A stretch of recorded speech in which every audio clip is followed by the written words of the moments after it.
कागजों की सच्चाई और मिट्टी की आवाज। नमस्कार साथियों, गांव के चौपाल पर आज भी वही पुराना बरगद खड़ा था जिसने पीढ़ियां देखी थी, फैसले देखे थे, आंसू देखे थे। लेकिन आज उसकी छाव में एक नई आवाज उठने वाली थी। एक ऐसी आवाज जो सिर्फ एक लड़की की नहीं बल्कि हर उस बेटी की थी जिसने मिट्टी में पसीना बहाया पर कभी भी अपना नाम नहीं पाया। और वहीं दूर से एक आवाज आती है, बेटी तो पराया धन होती है। और वहीं सरोज के पिता राम प्रसाद ने सरोज से कहा, अरे सरोज बिटिया, बीज सीधा डालना, फसल थोड़ा अच्छी होगी। और सरोज ने हंसते हुए जवाब दिया, बाबा इस बार हमारी गेहूं सबसे अच्छी होगी। और वहीं आ जाते हैं एक गांव के व्यक्ति और राम प्रसाद से कहते हैं, राम प्रसाद, बेटी को इतना खेत में मत लगाओ, ये तो पराया धन है। और राम प्रसाद चुप हो गए और धीमे स्वर में कहा, हाँ, बेटी तो पराया धन ही होती है। और दोस्तों, सरोज के हाथों में छाले थे, लेकिन उससे ज्यादा गहरे छाले उसके दिल में पड़ते थे जब उसे पराया धन कहा जाता था। और वह हमेशा चुप रहती थी पर मिट्टी उसकी चुप्पी समझती थी। और यहाँ पर कहानी लेती है मोड़। दोस्तों, एक दिन अचानक राम प्रसाद की सांसें थम गईं और घर की दीवारें भी जैसे रो पड़ी। कुछ दिन बाद चौपाल की आवाज थी और वहाँ गांव के प्रधान जी कहते हैं, अब जमीन का कागज बनवाने होंगे, यही रिवाज है। प्रधान जी, क्या मैं इस घर की बेटी नहीं हूँ? क्या इस मिट्टी में मेरा पसीना नहीं मिला? कानून कहता है कि बेटी को भी पिता की जमीन जायदाद में बराबर का अधिकार है।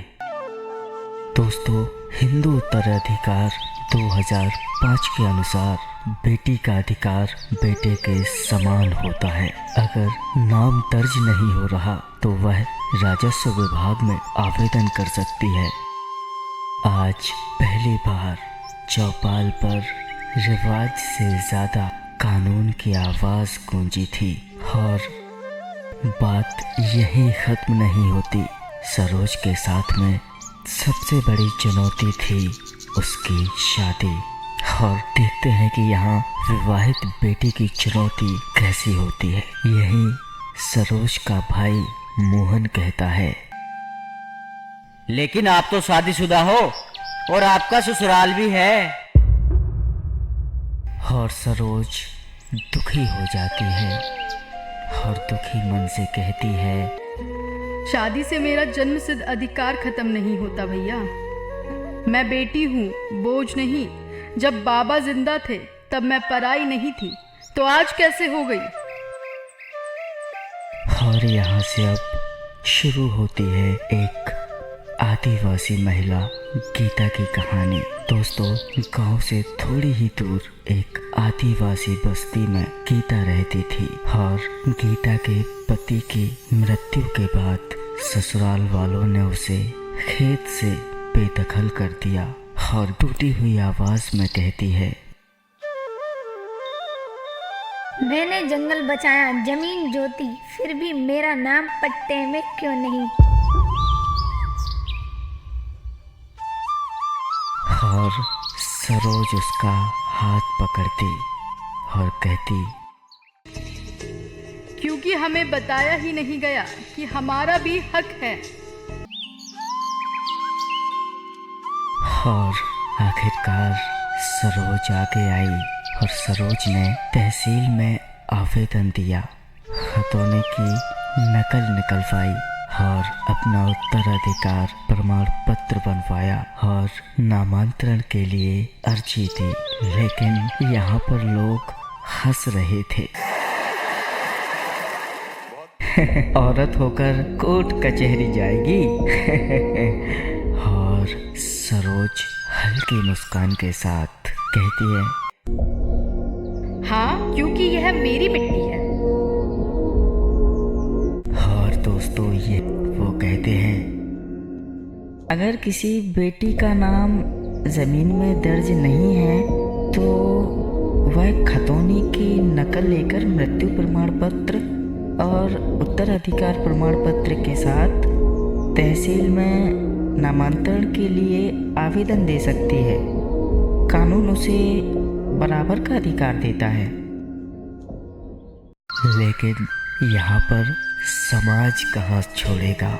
यहीं पर ससुराल से फोन आता है और ससुर साहब कहते हैं,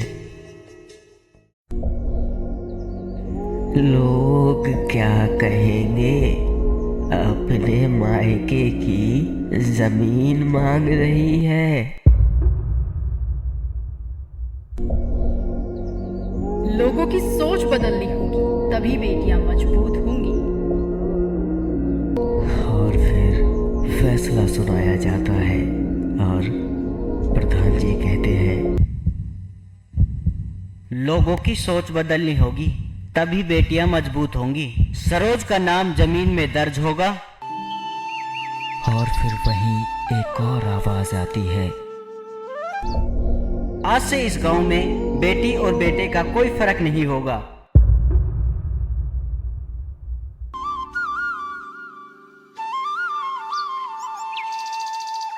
सरोज खेत में खड़ी थी, हवा चल रही थी, गेहूं लहरा रहे थे और सरोज मिट्टी उठाकर कहती है, अब तो सिर्फ मेरे पिता की नहीं, मेरी भी पहचान है। आज मेरा नाम सिर्फ कागज पर नहीं, इस धरती पर लिखा गया है। और दोस्तों, जब एक महिला को जमीन मिलती है तो उसे उसका सम्मान मिलता है, उसे सुरक्षा मिलती है और वह आत्मनिर्भर बनती है और उसकी बेटी का भविष्य सुरक्षित होता है। महिलाओं के भूमि अधिकार सिर्फ कानून नहीं, ये समाज के बदलने की शुरुआत है। और सबसे आखिर में तो मेरी तो यही गुजारिश है, अपने हक को पहचानो और आगे बढ़ो। जिस मिट्टी में पसीना बहाया उस पर मेरा भी नाम हो। मैं बेटी हूँ इस धरती की, मेरा भी सम्मान हो। ना पराया धन ना बोझ कहो, मैं घर की पहचान हूँ। जिस खेत में मैंने सपने बोए, मैं उसी खेत की जान हूँ।